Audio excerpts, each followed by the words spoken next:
Herkese merhaba arkadaşlar. Doğduğun Ev Kaderindir dizisi yeni bölüm analiz videoma hepiniz hoş geldiniz. Dizimizi daha rahat izleyebilmeniz için birçok altyazı dili eklemiş bulunmaktayım.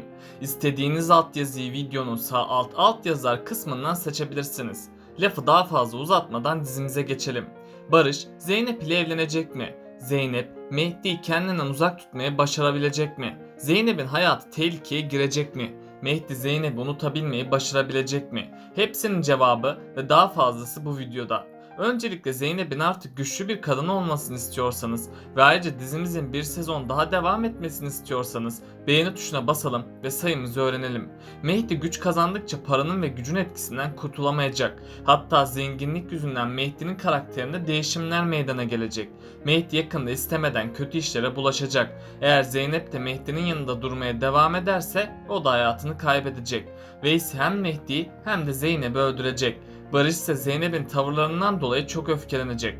Barış da Zeynep'i çok sevdiği için bu olanlara göz yumacak. Ama Barış'ın da sabrı taştığı için Barış da sonunda kendisine engel olamayacak. Zeynep de kendisine büyük bir kararsızlık içerisinde bulacak. Zeynep kimi seçeceğine zorluk yaşasa da sonunda kararını verecek. Büyük ihtimalle Zeynep Barış'ı seçecek.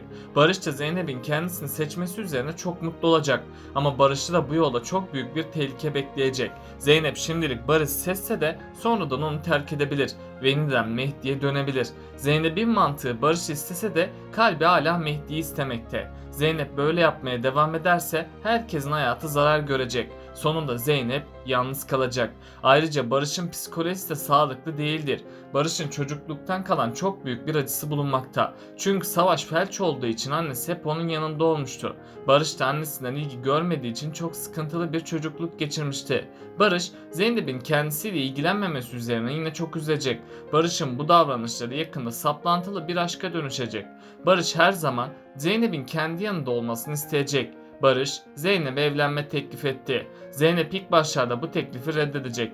Ama daha sonradan Zeynep bu evlilik teklifini kabul edecek. Zeynep ise yine üzülen kişi olacak. Çünkü Barış evlilikleri boyunca Zeynep ile bir aşk hayatı yaşayacak. Barış da onunla evlenmenin gereksiz olduğunu fark edecek. Sonrasında da Barış Zeynep'i aldatacak. Zeynep dikkatli olmazsa Barış tarafından yakında aldatılacak. Tabi bu durumdan Barış da büyük zararlar görecek. Çünkü Mehdi Zeynep'in aldatıldığını görünce ona sahip çıkacak. Mehdi, Zeynep'in yaşadığı kötü olaylardan intikam almak için Barış'ı iflasa sürükleyecek. Yani Zeynep ve Mehdi yakında tekrardan birlikte olacaklar. Mehdi'nin Benelli evlilikleri hiçbir zaman iyiye gitmeyecek. Çünkü Mehdi, Zeynep'i sevmekten hiçbir zaman geri adım atmayacaktır. Zeynep ve Barış'ı uzaktan takip etmek zorunda kalan Mehdi çok acılar çekecektir. Artık Zeynep ile birlikte olamayacağının farkında olsa da Zeynep'i korumak için elinden geleni yapacak. Mehdi'nin başı bir türlü beladan kurtulmuyor. Mehdi'yi gizliden takip ederek ihanet etmeye çalışan birisi var. Veysi, Mehdi'nin peşini bırakmayacak ve bu yüzden onun her türlü hareketini adım adım takip ettirecek. Zeynep ise Mehdi'nin vurulmasından sonra kendisini yine suçlu hissetmeye başladı.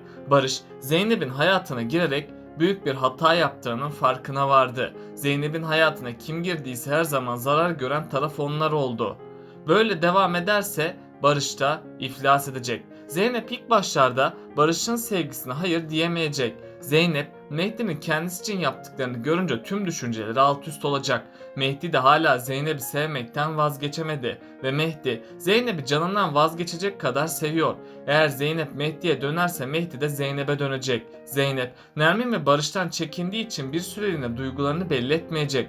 Emine kimseye muhtaç olmadan kendi ayakları üzerinde duran birisine dönüştü. Faruk, Emine'yi aldatarak ona çok büyük bir iyilik yapmış oldu. Emine önümüzdeki bölümlerde kurduğu yemek şirketi sayesinde büyük bir başarıya ulaşacak. Bu yolda Savaş, Emine'yi eğitimi için desteklerde bulunacak.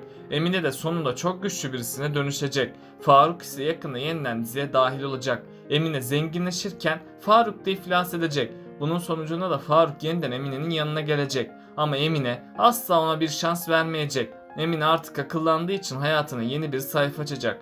Özlem de en başından beri Barış ve Zeynep birlikteliğini istememişti. Çünkü Özlem, Zeynep'in Barış'a layık olmadığını en başından itibaren fark etmişti ve Barış'ın zarar görmemesi için Zeynep'i her defasında reddetti.